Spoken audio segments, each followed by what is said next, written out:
जुहार सांग माने तो आज बनामी मैं आलू भजा गोटे नुआ तरीका थी। आपण मैंने तो खाई साधा आलू भजा, यहाँ गोटे मसला वाला बनामी। तो आपण मैंने लास्ट तक वीडियो के देखबे बोले जानी पारबे। देखो मसला में यहाँ नेली गोटमिरी, जीरा, मिर्चा, लहसुन। तो यहाँ सब यहाँ दर दरा टे पिसमी, मैंने पालिश करवार नहीं न। आलू के काटिदेमा आउ तेल डाली, तेल कढ़ईटा आगली भजा बाजती तो माइंड नहीं करबे। इन्होंने जीरा, मिर्चा और आलू आलू के भाजी सारा पर टिके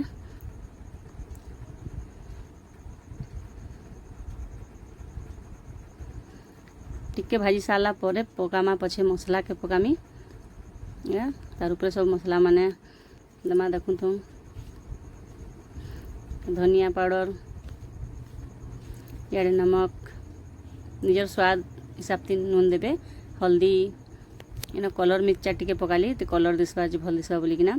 और ढाकी ढाकी नहीं भाजबे, यहाँ एमती ढाकन खोला कर भाजबे लाल करिकिना बोले भल लासी। थी रुटी परोठा पखाल थी जाए थी भी खाई पारबे, बहुत बढ़िया लागसी। मसला वाला टिके अलग फ्लेवर लगवा।